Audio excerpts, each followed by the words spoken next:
Hey all, welcome to TIG. आज index analysis देखेंगे based on demand and supply theory. इसमें निफ्टी और bank Nifty को समझेंगे कि इंस्टीट्यूशनल एक्टिविटी क्या कह रही है based on demand zones and supply zones. तो लास्ट टाइम जब एनालिसिस किया था हमने निफ्टी और बैंक निफ्टी का लास्ट वीक, तो उसमें देखो क्या डिस्कस किया था कि निफ्टी क्या है। निफ्टी में एक इंपॉर्टेंट डिमांड जोन ये वाला था, डेली का demand zone, drop based rally का डिमांड जोन। जिन लोगों को डिमांड सप्लाई थ्योरी के बारे में नहीं पता, डिमांड सप्लाई जोन्स के बारे में नहीं पता, उनके लिए मैं डिस्क्रिप्शन बॉक्स में एक लिंक दे दूंगा, how to trade demand zones and supply zones. उस वीडियो को देखने के बाद अब जब इस एनालिसिस को देखेंगे तो चीजें बेटर समझ आएंगी कि डिमांड सप्लाई क्या है और कैसे काम करती है। तो देखो ये डिस्कस किया था लास्ट टाइम, यहां कहीं पे प्राइस रहा होगा। तो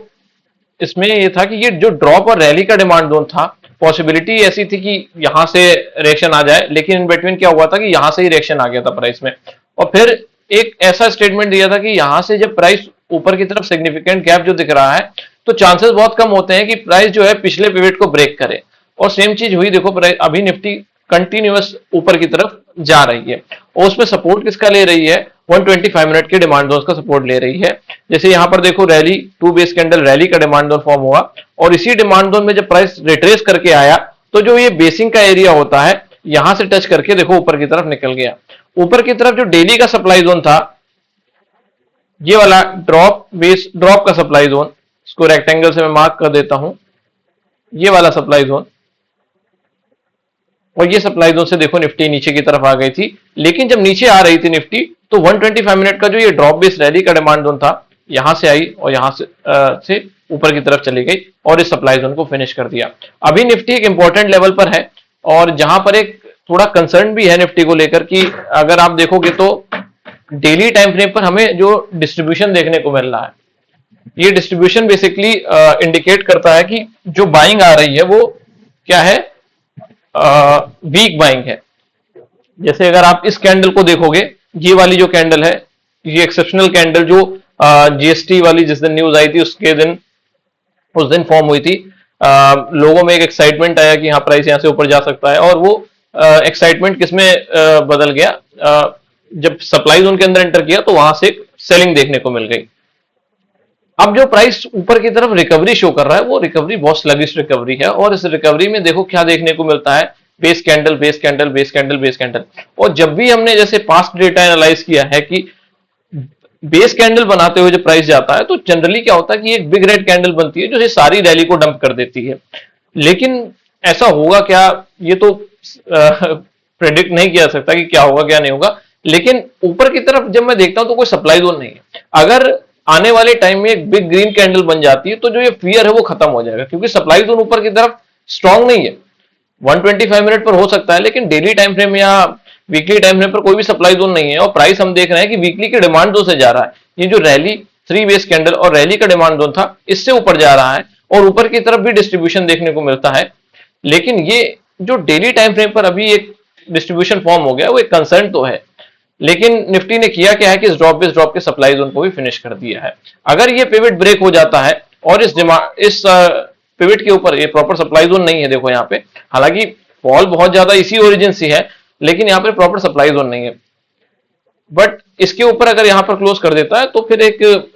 कॉन्विक्शन आ सकती है ऐसे कि हाँ, यहाँ से निफ्टी में ऊपर की तरफ रैली जो होगी वो सस्टेन रैली होगी। तो यहां पर क्या है कि नीचे की तरफ एक बार हम लोअर टाइम फ्रेम पर देख लेते हैं कि डिमांड जोन फॉर्म हो रहे हैं क्या। देखो यहां पर एक ड्रॉप बेस रैली का डिमांड जोन है जो स्ट्रांग नहीं है उतना, लेकिन अगर हम डिस्ट्रीब्यूशन कैसे ब्रेक होता है और कैसे रिकवरी आती है तो थोड़ा उसको कंसीडर कर लें, उस कॉन्सेप्ट को कंसीडर कर लें, तो फिर ये डिमांड जोन थोड़ा वैलिडेट हो जाता है। क्योंकि देखो जनरली क्या होता है, जब डिस्ट्रीब्यूशन ब्रेक होता है तो लास्ट बेस कैंडल जो होती है डिस्ट्रीब्यूशन की, वहां से रिकवरी आ जाती है और उसी लास्ट बेस कैंडल में हमें क्या देखने को मिल जाता है, 125 मिनट का डिमांड जोन भी देखने को मिल जाता है। देखो drop base rally, although structure proper demand zone तो है ये, लेकिन उतना स्ट्रांग नहीं है क्योंकि लेगआउट कैंडल्स उतनी स्ट्रांग नहीं है। लेकिन हम देख रहे हैं कि रैली बेस रैली रिस्पेक्ट हुआ, ड्रॉप बेस रैली रिस्पेक्ट हुआ, और बीच में कोई डिमांड जोन देखो है नहीं उतना क्वालिटी का। ये सारा ही बेसिक एरिया है, कुछ भी क्वालिटी का नहीं। अगर निफ्टी में फॉल होना शुरू होता है ना, तो फिर ये पूरा एरिया ब्रेक होगा और फिर हो सकता है निफ्टी या तो इस डिमांड जोन से चल जाए, नहीं तो फिर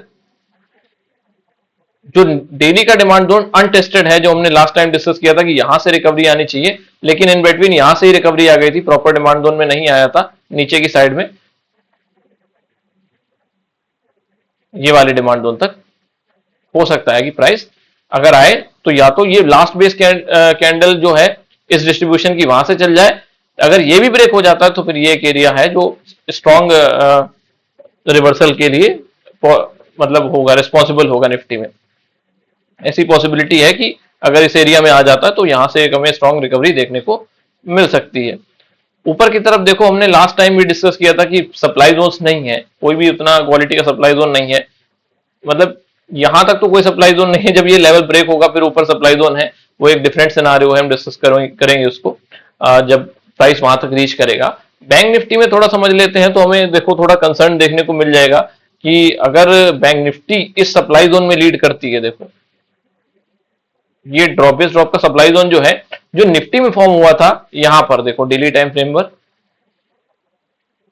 ये वाला सप्लाई जोन जो देखो निफ्टी में तो चल चुका है, बैंक निफ्टी में लेकिन अभी नहीं चला है। बैंक निफ्टी को जब लास्ट टाइम एनालाइज किया था तो ये बोला था कि प्राइस इस डिमांड जोन में क्या होगा, साइडवेज हो सकता है, फिर अगर निफ्टी रिकवर करना शुरू कर देती है तो फिर यहां से प्राइस चलना शुरू कर देगा, अदरवाइज इस डिमांड जोन तक आ सकता था प्राइस। वो उस केस में था जब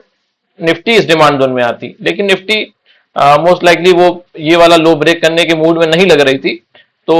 हुआ क्या, यहाँ पे प्राइस साइडवेज हुआ, फिर यहां से रिकवरी देखने को मिल गई। तो देखो ये भी डिस्ट्रीब्यूशन के साथ ऊपर की तरफ जा रहा है, अब यहाँ पर प्रॉपर सप्लाई जोन है। अगर फॉल होता है तो शायद बैंक निफ्टी में ज्यादा फॉल हो, और वही बैंक निफ्टी का फॉल क्या करते हैं, निफ्टी के फॉल में भी मतलब निफ्टी को भी फॉल की तरफ लीड करते। अब अगर कल के दिन एक बेसिंग के साथ ही अगर इस सप्लाई जोन में प्राइस चला जाता है, देखो बहुत ज्यादा डिफरेंस नहीं रह गया इस सप्लाई जोन तक पहुंचने में, और निफ्टी इसके ऊपर क्लोज नहीं कर पाती है या फिर बिग ग्रीन कैंडल नहीं फॉर्म हो पाती है, तो फिर हो सकता है कि यहां से ये पूरी मूव जो है डंप हो जाए। बैंक निफ्टी में क्योंकि जो सप्लाई जोन है वो स्ट्रॉन्ग सप्लाई जोन है, और देखते हैं कि हमने निफ्टी में देखा कि काम किया है, अच्छे से सप्लाई जोन के काम किया है, जबकि निफ्टी कंपैरेटिवली स्ट्रॉन्ग लग रही थी बैंक निफ्टी से। तो फिर बैंक निफ्टी में पॉसिबल रिवर्सल एरिया क्या हो सकता है, देखो निफ्टी अगर इस डिमांड जोन में आ जाती है 125 मिनट की डिमांड जोन में, तो फिर होल्ड तो करेगा ये डिमांड जोन, क्योंकि उतना वीक डिमांड जोन नहीं है ये, और ऊपर इतने स्ट्रॉन्ग सप्लाई जोन से कोई सेलिंग नहीं आएगी निफ्टी में। और बैंक निफ्टी में भी देखो यहाँ पर जो डिमांड जोन फॉर्म हुआ है वो एक demand zone, strong demand zone की तरह काम करेगा, सेम लोकेशन है ऑलमोस्ट, हो सकता है निफ्टी और बैंक निफ्टी एक साथ सिंक हो जाए और फिर इन दोनों डिमांड जोन में आकर रिकवरी हमें देखने को मिल सकती है। लेकिन ये एक सप्लाई जोन जो है वो कंसर्न है आने वाले टाइम फ्रेम में कि यहाँ से एक सेलिंग रिएक्शन देखने को मिल सकता है, और जब बैंक निफ्टी सप्लाई जोन को फिनिश कर देगी, निफ्टी इस एरिया को फिनिश कर देगी, तो फिर दोनों ही अपने अपने लेवल पर स्ट्रॉन्ग हो जाएंगे लोअर टाइम फ्रेम पे। बाकी ज्यादा हायर टाइम फ्रेम की बात हम इसलिए नहीं करेंगे क्योंकि अभी हायर टाइम फ्रेम पे बहुत ज्यादा रिक्वायरमेंट है नहीं एनालिसिस की। जिसको डिटेल एनालिसिस देखना है मेरे यूट्यूब चैनल पे मैंने डाल रखा है, वो बहुत लॉन्ग टर्म की अप्रोच की बात की है निफ्टी के, जहां पर ऐसा इंस्टीट्यूशनल थ्योरी के अकॉर्डिंग हमने निकाला था कि आने वाले टाइम में हो सकता है 32,000 33,000 तक निफ्टी जा सकती है। तो वो एक अलग बात है, लेकिन लोअर टाइम फ्रेम पर जब हम समझते हैं डिमांड जोन्स और सप्लाई जोन्स के बेसिस पे, तो यही चीज समझ में आती है कि अभी तो एक रेड फ्लैग है निफ्टी के लिए जब तक ये लेवल क्रॉस नहीं होता, और बैंक निफ्टी में जब तक ये सप्लाई जोन फिनिश नहीं होता तब तक एक रेड फ्लैग इंटैक्ट है। तो ये था निफ्टी और बैंक निफ्टी का analysis based on demand and supply theory. अगर आपको ये एनालिसिस अच्छा लगा हो तो प्लीज लाइक करें, शेयर करें एंड सब्सक्राइब करें। Thank you.